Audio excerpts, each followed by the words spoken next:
बिस्मिल्लाहिर्रहमानिर्रहीम। अमीरों पर टैक्स लगाएं, गरीबों को तहफ़्फ़ुज़ दें। यह मुतालबा IMF के बाद अब वर्ल्ड बैंक की तरफ से भी आया है। वर्ल्ड बैंक कहता है कि पाकिस्तान में 2018 के बाद से राइज माशी मॉडल पाकिस्तान में गुर्बत को कम करने में नाकाम रहा है। हुकूमत को देखना होगा, अगली हुकूमत के लिए तजावीज़ भी दिए। उन्होंने कहा कि अगली हुकूमत के लिए रोड मैप देंगे, तजावीज़ देंगे, इस्लाहात की पूरी कोशिशों का एक जायज़ा पेश करेंगे।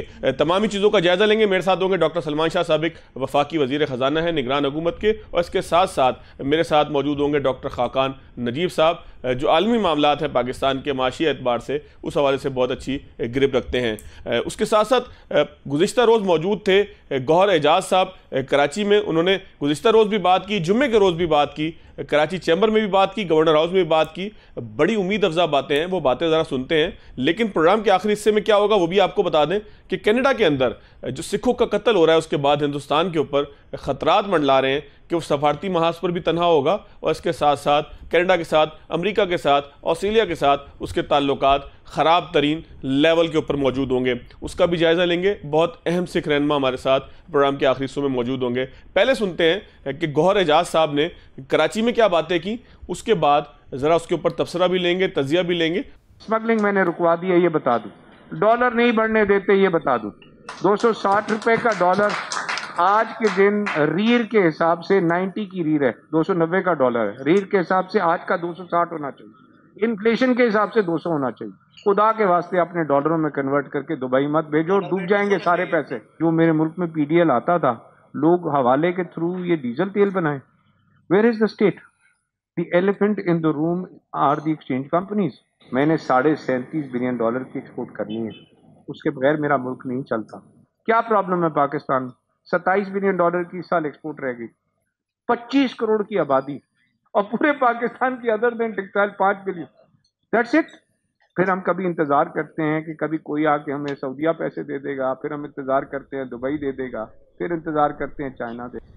जी, 25 करोड़ की आबादी और सिर्फ 5 बिलियन की एक्सपोर्ट अगर टेक्सटाइल को निकाल दें, मुझे तो आज के प्रोग्राम के लिए सबसे अहम नुक्ता ये लगा। तो सर अब तो पूरी दुनिया कहने लग गई है कि हमारा मॉडल ही ठीक नहीं है। वर्ल्ड बैंक कहता है कि जी जो पाकिस्तान का मॉडल है वो गुर्बत में कमी के बजाय इजाफा कर रहा है। 2018 तक ये मॉडल ठीक काम कर रहा था। तो इसका मकसद, इस बात का मतलब क्या निकलता है खाकान साहब? फवाद, इस बात का मतलब बड़ा सादा सा है, जो मैं बहुत अरसे से कह रहा हूँ कि अपनी सोच अपने पास वापस लाएं, अपनी स्टोरी खुद लिखना शुरू करें। ये जो इन्हिसार है, बहुत से हमने मल्टीलैटरल के प्रोग्राम FPR में किए हैं अनगिनत, और फिर हमने बहुत से पैसे भी लिए हैं इस चीज पे, पर वहीं के वहीं खड़े हुए हैं। वहीं से मतलब क्या है? ये कोई ऐसी बात तो उन्होंने बताई नहीं है। आप मगर मुझसे पूछते तो मैं भी आपको बता देता, और मैं तो बताता रहता हूं। अभी मैंने एक पूरा प्रोग्राम FPR पे किया है अगले दिन, और वो प्रोग्राम था ही सारा कि हम खड़े कहाँ हैं टैक्स में। Tax to GDP ratio Pakistan का 9% है FPR का पिछले 10 साल से। ठीक, पाकिस्तान का जो बजट का खसारा है पिछले 5 साल से वो 8% है। हमने FRDLA जो हमारा डेट लिमिटेशन लॉ है उसमें लिखा है कि हम 3.5% करेंगे। इसका कोई IMF या मल्टीलैटरल से ताल्लुक नहीं है। ताल्लुक तो इस चीज से है कि क्या हम वो टैक्सेशन के रिफॉर्म्स कर सकते हैं, क्या हम वो तब्दीलियां ला सकते हैं 2 एरियाज में, पॉलिसी में और एडमिनिस्ट्रेशन में, क्या हम इस चीज को बेहतर कर सकें। ये बड़ी सादा सी। खाकान साहब एक मिनट, इससे पहले कि हम आगे की तरफ जाएं, मुझे सिर्फ ये समझाएं कि 2018 तक ये मॉडल ठीक कैसे काम कर रहा था, 2018 में इसको हुआ क्या है आखिर? ये कभी भी ठीक काम नहीं कर रहा था। हम हमेशा एक फिस्कल डेफिसिट रन करते हैं। मतलब मेरा ख्याल है मैं पिछले 30 साल पहले चला जाऊं तो हम फिस्कल खसारे में ही रहते हैं, यानी कि मालियाती खसारे में ही रहते हैं। पहले हमारा एक्सपेंडिचर कुछ कंट्रोल था, चूंकि अब एक्सपेंडिचर भी बहुत बढ़ गया है तो टैक्स को उसी शरह से बढ़ना चाहिए था। यहाँ टैक्स टू GDP जो है वो तो एक स्टैग्नेंट चीज है। फिर हमारा चूंकि NFC अवार्ड हुआ, उससे हमें प्रोविंसेस को बहुत ज्यादा पैसे देने पड़े, तो हमारा जो फिस्कल का खसारा था वो और बढ़ा, और हमारे जो इनहेरेंट जो हमारी इनएफिशिएंसीज थी वो सामने आना शुरू हो गई। अब भी कुछ भी नहीं इसमें तब्दीली वहीं की वहीं है कि हमने अपने FPR के टैक्स टू GDP के निज़ाम को ठीक करना है, हमने अपने एक्सपेंडिचर के रिफॉर्म्स करने हैं, अपने अपने प्रोविंशियल लेवल पे एग्रीकल्चर इनकम टैक्स उनके पास है, इमूवेबल प्रॉपर्टी का टैक्स उनके पास है। ये 2 टैक्सेस उन्होंने लगा के बहुत बड़ी करेक्शन करनी है। मोटर व्हीकल टैक्सेशन उनके पास है। अगर आप इस चीज का जायजा लें तो ये तो मतलब हम तो पिछले 1 दिहाई से यही गुफ्तगू कर रहे हैं। अगर चूंकि पाकिस्तान में एक टेंडेंसी है कि हम ज्यादा इंप्रेस हो जाते हैं अगर हमें कोई बाहर से आके ये गुफ्तगू करे। अब एक बहुत ही सादा सी चीज है, नहीं काका साहब, हम आपसे भी उतना ही इंप्रेस हैं जितना वर्ल्ड बैंक ने अगर कोई बात कह दी है। और मैं अब आपको अपने पर्चे भेज दूंगा जो पब्लिश्ड हैं इस पे पिछले कई सालों से, जो आपको भेजूंगा ताकि आप उनको भी पढ़िएगा। और ये गुफ्तगू तो हम तब से कर रहे हैं कि बजट का रिफॉर्म कीजिए, जिसमें टैक्सेशन का भी रिफॉर्म है, बट ये आधी बात उन्होंने की है। असल रिफॉर्म पाकिस्तान का है एक्सपेंडिचर का रिफॉर्म, सब्सिडी का रिफॉर्म, जो प्रोविंसेस को हम पैसे देते हैं उसको किस तरह हमने आगे चलाना है। एक जो एक्सपेंडिचर हम अपने खर्चों को बढ़ाए हुए हैं सब्सिडी पे, उसको कैसे ठीक करना है, पेंशन्स को कैसे ठीक करना है, पेंशन्स का बोझ कैसे निकालना है, जो 17 सब्जेक्ट्स हमने फेडरल में रखे हुए हैं उनको प्रोविंसेस में कैसे देना है, ये असल चीजें। इसमें हमें किसी के पास भी जाने की जरूरत नहीं। आज आप चंद डॉक्टर बिठा दीजिए एक टीम बना के, और उन्हें कहिए कि 5 साल में ये डिलीवर कर दें, तो वो आपको डिलीवर कर देंगे। एफपीआर पे तो वो भी करने की जरूरत नहीं है। एफपीआर के अंदर अच्छी भली कैपेबिलिटी है, बिकॉज वो सारा काम ही ये करते हैं अपनी सारी जिंदगी। आप एक बहुत ही सादा गुफ्तगू करें ना, तो आप ये बताइए कि 5 साल में आपने कितने एफबीआर के चेयरपर्सन चेंज किए हैं। अब आप मुझे बताइए कि अगर आप यही करते चले जाएंगे तो कैसे वहां पे तब्दीली आएगी। तब्दीली लाने के लिए सबसे पहला काम, सब कुछ छोड़ दें, एक चेयरपर्सन अगले 3 या 5 साल के लिए अपॉइंट करें, उसके साथ अहदाफ तय करें कि जो टैक्स टू जीडीपी है वो हर साल कैसे बढ़ेगा, एडमिनिस्ट्रेटिव रिफॉर्म्स क्या होंगे, पाकिस्तान पॉलिसी के रिफॉर्म्स क्या करेगा, इसके साथ साथ जो डिजिटाइजेशन और ऑटोमेशन है वो कैसे चलेगी, ईज ऑफ डूइंग बिजनेस में एफपीआर कैसे आगे बढ़ेगा, और हम कैसे 12 से 13% ऑफ टैक्स टू जीडीपी अगले 3 से 5 साल बाद अचीव कर पाएंगे। मैंने आपको कहा कि लेंडर और ऑब्जर्वर का फर्क है और कोई नहीं है। बात आप भी वही कर रहे हैं, बल्कि आप ज्यादा बेहतर तरीके से कर रहे हैं, दर्द दिल के साथ कर रहे हैं। आप जो है वो तनकीद नहीं कर रहे, आप तनकीद बरा इस्लाह कर रहे हैं। देखिए ना, मैं तो सादा गुफ्तगू ये अब करता हूं कि अगर रिफॉर्म करना है, इस्लाह करनी है, तो वो अपने लोगों से कराएं।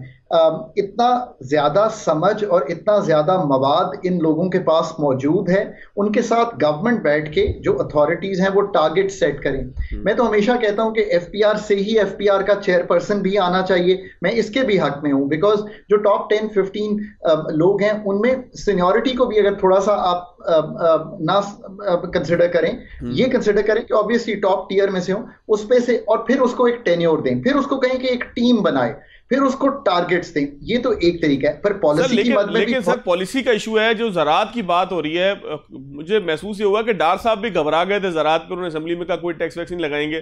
तो अब ज़राअत के ऊपर टैक्स लगाने की बार बार बात हो रही है, तो क्या ये वाकई बहुत बड़ा गैप है?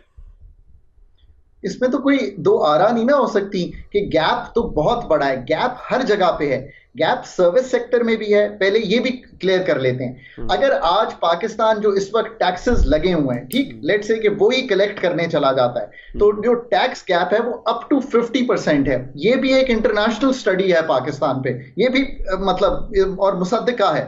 उससे मतलब यह है कि 9,000 जो हम इस साल कलेक्ट करने जा रहे हैं, 9,400 टू बी एग्जैक्ट, अगर हम फुल एनफोर्समेंट कर दें तो ये शायद 12,000 होगा without any new taxation. Services sector में भी टैक्स का गैप है, मैन्युफैक्चरिंग में भी गैप है, जीएसटी में भी है, और इनकम टैक्स की मद में है। मैन्युफैक्चरिंग में सबसे कम गैप है बिकॉज वो शायद सबसे ज्यादा फॉर्मल सेक्टर है, तो टैक्स्ड है। जो सेक्टर्स आपने बाहर रखे हुए हैं, आप इनहेरिटेंस टैक्स मुल्क में नहीं लगाना चाहते, जबकि आपने वेल्थ टैक्स उठा दिया है। मैं अगर अपने वालिद की वो प्रॉपर्टी जो पाकिस्तान में इनहेरिट करूंगा, अगर ये मैं कहीं अमेरिका, ऑस्ट्रेलिया या जिन ममालिक की हम मिसाल देते हैं कोरिया में करता, तो मुझे इस पे एक बहुत हैवी इनहेरिटेंस टैक्स देना चाहिए। अगर आप वेल्थ टैक्स पाकिस्तान में उठाते हैं और इनहेरिटेंस टैक्स नहीं लगाते, तो that is inherently unfair. Agriculture income tax पिछले साल 4 अरब रुपया कलेक्ट हुआ था, पूरे मुल्क ने 7200 अरब रुपया टैक्स दिया, एग्रीकल्चर इनकम टैक्स में 4 अरब रुपया आया। उसका कंट्रीब्यूशन यानी कि जो वो जीडीपी में 23% का है। अब आप मुझे खुद बता दीजिए, फिर आप आईएमएफ से ही पैसे मांगेंगे, सो उसकी तरफ आगे बढ़िए। फिर आईएमएफ अब आपको बातें भी सुनाएगा, वो वाला काम तो है नहीं कि जो आप डॉक्टर साहब जो आप जिस प्रोग्राम का तस्करा करते हैं, जो बड़ी आसानी से मुकम्मल हो गया था, 13 से 18 वाला या उसके आसपास जो साग डार सा वाला प्रोग्राम था, तो वो बात तो है नहीं, अब वो इज्जत भी नहीं रही है। अब आपको पता है कि पीएम साहब को फोन करना पड़ता है। मैं एक ब्रेक लेता हूं, ब्रेक के बाद आता हूं। तो गौहर एजाज साहब ने बड़ी अच्छी बातें की, मुझे पसंद आई, आपसे भी जरा तफसील लेता हूं रियलिस्टिक कितनी है, जरा एक ब्रेक के बाद।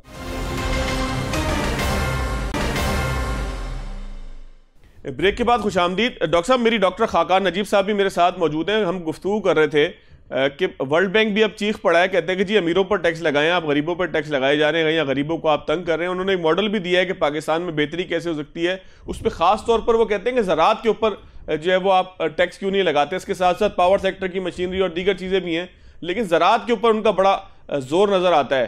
तो पाकिस्तान में आपको लगता है कि आने वाले वक्तों में कुछ बेहतरी हम करेंगे? जब वर्ल्ड बैंक कह चुका हो कि आपका मॉडल नाकाम हो गया, हम समझेंगे, सीखेंगे कुछ इससे? तो मेरे ख्याल में वर्ल्ड बैंक ज़रा ग्राउंड रियलिटी से उसका इतना कनेक्शन नहीं है। मेन चीज़ ये है कि आपकी इकोनॉमी इस वक्त बिल्कुल डूबने के करीब है और आपकी प्रोडक्शन गिरती जा रही है। आपकी जीडीपी जो है उसमें मेरा तो ख्याल है गिरावट है, लेकिन हुकूमत कहती है शायद 1-2% ग्रोथ हो जाएगी। अनएम्प्लॉयमेंट आसमान पे है, इन्फ्लेशन है, सारा कुछ है और आपका जो फिस्कल डेफिसिट है वो आउट ऑफ कंट्रोल है। तो इस सारे मामले में सबसे पहला काम तो ये होना चाहिए ना कि हुकूमत के खर्चे आप खत्म करें। बिल्कुल ठीक। अगर आपके पास जेब में पैसे ही नहीं है तो खर्च क्यों कर रहे हैं? सो पहला स्टेप तो टैक्स लगाने से पहले तो पहला मेरा स्टेप तो ये होगा कि जो अखराजात हैं सबसे पहले मैं उसको स्लैश करूंगा। और स्लैश में वर्ल्ड बैंक ने कहा है कि जी आप 2.7% स्लैश करें अखराजात को, मैं इससे डबल करूंगा। और उसमें एक तो ये है कि डेवलपमेंट प्रोग्राम बंद करूंगा, दूसरा मैं ये करूंगा कि सारों को अर्ली रिटायरमेंट के लिए वो गोल्डन हैंडशेक देंगे ताकि ये घरों को जाए। और फिर ये अगर हम अखराजात कम कर सकते हैं तो जो जितने कम करेंगे उसके साथ गरीबों के ऊपर हम सोशल सिक्योरिटी नेट उनका बढ़ाएं और उनको जिंदा रहने के लिए उनकी इमदाद करें। ये काम तो सबसे पहले है। नंबर 2 काम ये है कि जो आपकी हुकूमत है वो जिस तरीके से इन्वेस्टमेंट को रोकती है और जिस किस्म के एनओसी कल्चर बनाया हुआ है पाकिस्तान में, जिस किस्म का कोई अगर इन्वेस्ट करने आए तो उसके पीछे पूरी टैक्स अथॉरिटीज पड़ जाती हैं, वो निज़ाम मैं ख़त्म करूं कि जो भी इन्वेस्ट करे उसको आपने मदद करें ताकि वो 10-15 जॉब्स भी क्रिएट करे, प्रोडक्शन भी क्रिएट करे, ग्रोथ भी क्रिएट करे, एक्सपोर्ट्स भी क्रिएट करे, उसकी आप पूरी तरीके से मदद करें। तीसरी चीज ये है कि आप जितने ये सफेद हाथी हैं इनको अब इनसे जान छुड़ाएं और इनको निकालें। हुकूमत इनको अभी आप देखें स्टील मिल में कितने सालों से बंद पड़ी है लेकिन आप तनख्वाहें दे ही चले जा रहे। बिल्कुल ऐसे ही है और बिल्कुल आपने फ्रीज किया हुआ है कि आप वहाँ कोई काम ही नहीं कर सकते। तो मैं कहूँगा कि अब वक्त आ गया कि ये सफेद हाथियों को दफना दें, खत्म करें और अगर कोई बिकता है तो बेचें और अपने कर्जों को उतारें, ये असासे बेचें और कर्जे उतारें। बिल्कुल ठीक। और अगर आपके पास कोई हुकूमती जमीन है वो भी बेचें और उससे भी आप अपने कर्जे उतारें, क्योंकि अब कर्जे आप बर्दाश्त नहीं कर सकते। वो आपका जो है जो पैसा अवाम पे लगना चाहिए वो कर्जों पे जा रहा है। सो पहले तो कर्जे उतारें और इसके बाद फिर ये काम तो आप इमीडिएट करें। दूसरे काम जो है उसमें बिजली का निज़ाम जो है वो इस तरह से नहीं चल सकता। शाह साहब ये बताइएगा, ये पाकिस्तान में प्राइवेट सेक्टर ओवर रेगुलेट बहुत है, ये क्या मकसद क्या आईएमएफ का ये कहने का? ये जो आप अभी बात कर रहे थे कि एनओसीज बहुत सारे लेने पड़ते हैं लोगों को, ये उसी से मुंसलिक है? बिल्कुल उसी से मुंसलिक है, क्योंकि आपने जो काम भी करना होता है उसको बगैर वो कहते हैं ना कि तेल लगाए बगैर काम होता नहीं है। तो आप बिजली का कनेक्शन तो ले नहीं सकते, जमीन जो है वो आप खरीद नहीं सकते, रजिस्ट्रियां जो हैं वो आप करा नहीं सकते। हर काम में कोई ना कोई बीच में रुकावट पेश आ जाती है जिससे बहुत वक्त भी ज़ाया होता है और उसके ऊपर रकम भी लगती है और बहुत से प्रोजेक्ट्स अनवायबल हो जाते हैं। डॉक्टर साहब मैं अभी एक मिनट आपकी तरफ दोबारा आता हूँ जरा। गौहर एजाज साहब ने बड़ी अच्छी गुफ्तगू की है कराची में, मैं चाहा था खाकान साहब से उसके ऊपर तबसरा ले लूँ। खाकान साहब, गौहर साहब जो है वो 2-3 बातें उनकी मुझे बड़ी अपील की। उन्होंने कहा कि जी पाकिस्तान की आबादी 25 करोड़ है, लेकिन सिर्फ 5 अरब डॉलर की एक्सपोर्ट हम करते हैं अगर टेक्सटाइल को निकाल दें। सर इतनी बड़ी आबादी में सिर्फ इतनी सी एक्सपोर्ट, इस तरफ भी तो किसी को तवज्जो देनी चाहिए। बात तो बड़ी अच्छी की है उन्होंने। ठीक है ना, वो तो एक्सपोर्ट की एम्बियंस या इंडस्ट्रियलाइजेशन की पहले एम्बियंस बनाएं, उससे क्या मतलब है? उससे मतलब ये है कि इस वक्त मुल्क को हमने एक डी इंडस्ट्रियलाइज कर दिया है। पिछले अगर आप कई सालों में देखें तो जो इंडस्ट्रियल या मैन्युफैक्चरिंग सेक्टर है वो सुकड़ गया है इस मुल्क में। उससे मतलब ये है कि 12% ऑफ GDP है इस वक्त आपका इंडस्ट्री या मैन्युफैक्चरिंग जिसको हम कहते हैं। ये यूज्ड टू बी 17-18%। सो जब इंडस्ट्रियलाइजेशन शुरू करेंगे और लोगों को डी इंसेंटिवाइज करेंगे कि वो प्रॉपर्टी में इन्वेस्ट ना करें, डॉलर में इन्वेस्ट ना करें, बुलियन में इन्वेस्ट ना करें, बल्कि वो पैसे बाहर भेजने की बजाय पाकिस्तान में कोई कारोबार शुरू करें, चाहे वो कोई भी कारोबार। और फिर मैं तो कहता हूं आपको, you come with a carrot and stick kind of attitude on exports. आप लोगों को कहें कि अगर पाकिस्तान से बाहर नहीं ना भेजोगे तो मैं 100% टैक्स लूंगा तुमसे। ये जनरल पाक ने सबको बुलाया था जब साउथ कोरिया, हमें समझना चाहिए कि कैसे ये इन मुल्कों ने तरक्की की थी। तो उन्होंने उनको कहा था I will take over your industry if you don't export out of South Korea. So आपको इतनी सख्ती करनी पड़ेगी। इंसेंटिवाइज करें, एक तो उन डी इंसेंटिवाइज करें जो मैंने एरियाज कहें, इंसेंटिवाइज करें beyond the textile of course. और टेक्सटाइल में भी अभी मतलब गौर को भी याद होगा कि 2.5 अरब डॉलर की 1% पे हमने उनको एक लोनिंग कराई 10 साल की। सो आई एम रियली होपिंग कि वो जो टेक्सटाइल की लोनिंग हुई है उससे जो एक्सपेंशन हुई है इट विल कम ऑनलाइन और टेक्सटाइल ही एटलीस्ट आगे बढ़ेगी। अभी तो पाकिस्तान की एक्सपोर्ट श्रिंक कर रही हैं which is of a lot of concern for all of us. So पहले तो उसी को देखें और उसको ठीक करें। अगर 12 मिलियन बेल्स इस साल आ जाती हैं तो लेट्स होप कि at least the textile picks up. फिर आपको ऑब्वियसली आपने बिजली का इंफ्रास्ट्रक्चर, रोड का इंफ्रास्ट्रक्चर बनाया। अब 41,000 इस वक्त नेम प्लेट कैपेसिटी है। एक बिजली में मसला ये आ रहा है कि हम यूज नहीं कर पा रहे जितनी बिजली हमने लगा ली है, इसलिए पर यूनिट कॉस्ट बहुत हाई है। उसकी जो इंडस्ट्रियलाइजेशन होनी थी, चाहे वो CPEC 2 हो या मिडल ईस्ट से जाके जो SIFC के अंडर एक इंस्टीट्यूशनल फ्रेमवर्क बना है उसको यूज करना है। और 52 lakh small and medium enterprises हैं, पहले उनको एक्साइट करें, उनको एजुकेट करें, उनको फाइनेंस करें। इसी तरह एग्रीकल्चर प्रोडक्टिविटी बढ़ाएं। जरूरी नहीं है कि हम मेडअप सी बेचें, दुनिया में हम राइस बेचते हैं, इसी तरह हम वीट भी एक्सपोर्ट कर सकते हैं, चीनी भी एक्सपोर्ट कर सकते हैं। वीट तो हम इंपोर्ट करना चाहते हैं। कल परसों ही पाकिस्तान में 2 जहाज आए सर, हमारी तो पॉलिसी का हाल ही है। सो ग्रीन रेवोल्यूशन 2 जो है वो एग्रीकल्चर के लिए राइप है, उसकी प्रोडक्टिविटी बढ़ानी है। 95% छोटा फार्मर है। अगेन अब मसला ये है कि ये सारी गुफ्तगू तो बहुत से लोग समझ सकते हैं। प्रॉब्लम ये है कि अब भी हम ये कह रहे हैं कि अच्छा 5 साला मंसूबा बनाएंगे। मैं अगले दिन भी देख रहा था कोई ऐसी बात हो रही थी। Gone are those times. Pakistan में जरूर बनाए 5 साला मंसूबा। Today I can tell you 7 things that you must do on the energy sector. Shah साहब ने अभी एनर्जी का जिक्र किया। अब आपको पता है ना कि आपने एनर्जी में गैस लेनी है कैप्टिव से और गैस देनी है आपने एफिशिएंट RLNG पावर प्लांट्स को। वो 65% पे हैं, कैप्टिव 38% एफिशिएंसी पे है। घर में मेरे और शाह साहब के 20% एफिशिएंसी है घर में जो यूज हो रहा है। Let's do it. मतलब किसी ने रोका है? मैं ये कह रहा हूं कि ये क्या हो सकता है या कहां हो सकता है, छोड़ दीजिए अभी। सर बिजली पे आज जरा थोड़ा सा क्लैरिटी ले लेते हैं। अब दूसरा, आपको मालूम है कि IPPs को आपने जो 25 साला मंसूबे हैं, 10 साल में आप उनका डेट रीपे कर रहे हैं, उनको जाके कहिए कि प्लीज डेट रीप्रोफाइलिंग कर दीजिए। 25 साल पर ही डेट देंगे, 5 से 7 रुपए पर यूनिट कॉस्ट जो है वो कम हो जाएगी। आगे चलिए, सब्सिडी का रिफॉर्म कीजिए, टारगेटेड सब्सिडी पे जाइए, सब्सिडी से निकल जाइए इस चीज में। Income support programme flagship programme है पाकिस्तान का, सब हुकूमतों ने अच्छा चलाया है, उस पर सारी सब्सिडी ले जाएं, सब्सिडी का रिफॉर्म हो जाएगा। इससे आगे बढ़िए, टैरिफ का रिफॉर्म कीजिए। और अगर डिस्को ए जो है वो बहुत हाई लॉसेस और कम और T&D पे है और कलेक्शन पे कम है, उसको कहिए कि भाई आपका जो टैरिफ है वो ज्यादा होगा, आप अपने आप को ठीक कीजिए। सरकार में रहते हुए वो ठीक होना शुरू हो जाएंगे, पर बेहतर यह है कि उनको प्राइवेटाइज कीजिए। अच्छा अब आगे चलिए, पेट्रोल और डीजल की कीमत का तायुन सरकार प्लीज ना करे। मतलब ये कर करके हमें इस चीज से निकल जाना चाहिए। थर कोल में एक बहुत बड़ा जखीरा है, अपने सारे पावर प्लांट्स थर्ड कोल पे ले जाइए जो कोल के हैं, तो आपकी बिजली की यूनिट की कॉस्ट बेहतर होना शुरू हो जाएगी।